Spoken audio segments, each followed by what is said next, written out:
What is going on, guys? Welcome back to another video here on Happy to Help Harmonica Lessons. I'm Shane, and today I want to talk about something that keeps coming up for me, which is people keep asking me who my influences are, who my biggest harmonica influences are. Like did I develop on the harmonica, and who were the guys that helped me out? So these are 5 guys that when I look back on my, whatever it's been now, 14 or 15 years of playing, these are the guys who really, every time I hear them to this day, and I've heard them, thousands of times, these are the guys who always, kind of rev me up and just get me ready to play, inspire me, and they won't ever get old. So here are the 5.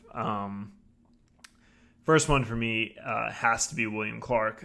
He was the first harmonica player I ever heard. My music teacher showed him to me when I'd a couple months after I first picked up my first harmonica, and the song that he showed me was Blowin' the Family Jewels. And man, when I heard that, I was so jazzed up about the harmonica and just wanted to, that was my goal, was I just wanted to play that. Even that, what's that phrase he does?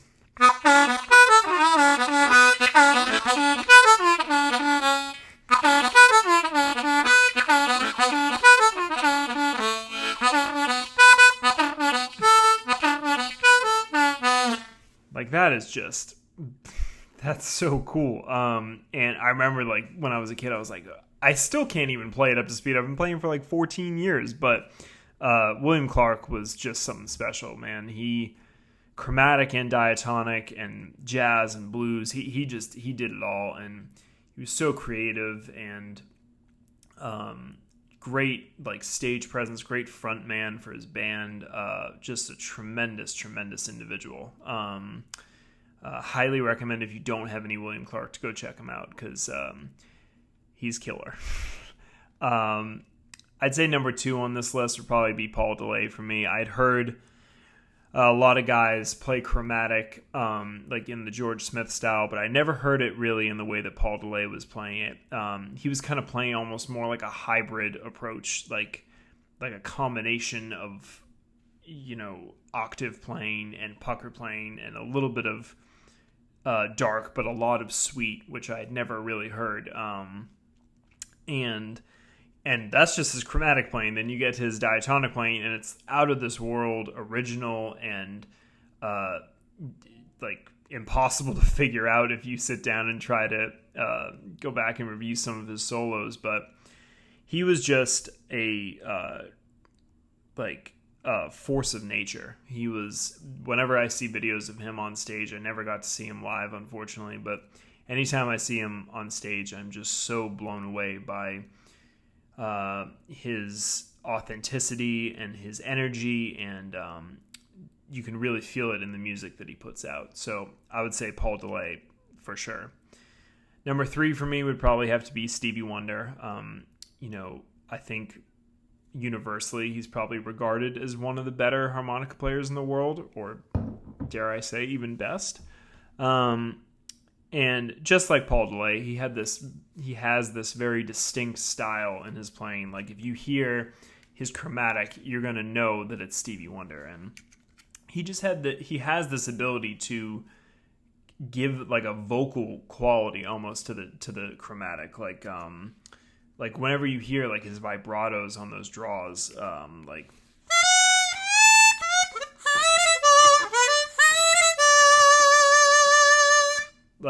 that sounds like Stevie Wonder.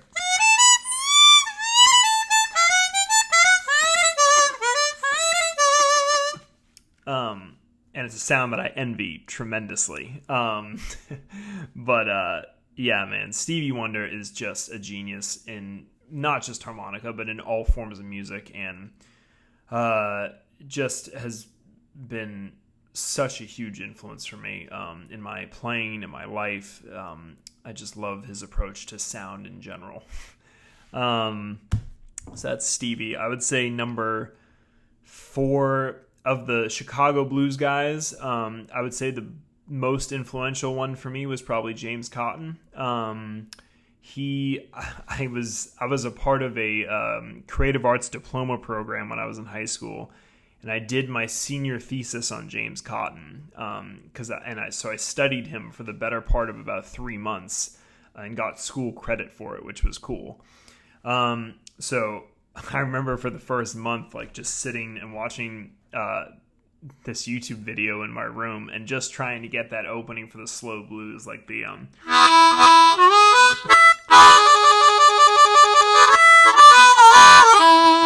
And that was the thing about Cotton, man. He just had this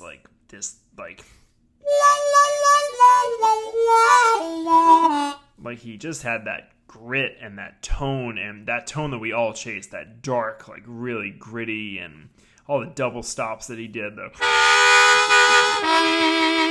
he just had that really intense sound.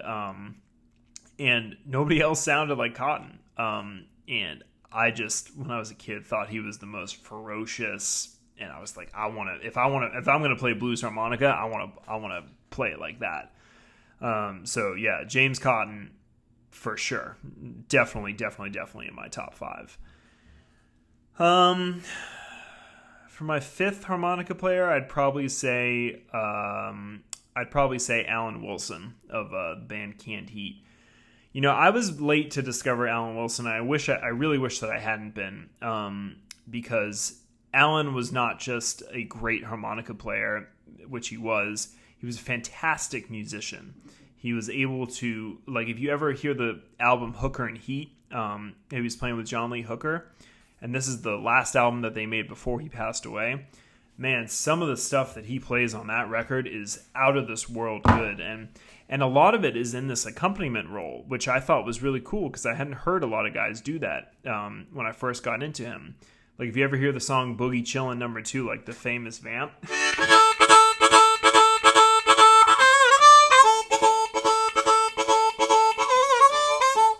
like that, and the solo is incredible, but the stuff that really resonated with me from Alan was the stuff that he and John Lee Hooker did one-on-one. Great songs that I know are called, like Burnin' Hell is great, Driftin' Blues is great, and it's just the two of them, and nobody could follow John Lee Hooker, let alone harmonica players. But then you would hear Alan do these like crazy comping things along John Lee Hooker. And I just remember finding that album and just being so absorbed, and it wasn't even just his accompaniment playing. Like, if you hear like some of his solos on those songs, he has these like nasty, and then he has a great riff that I tried to do for years.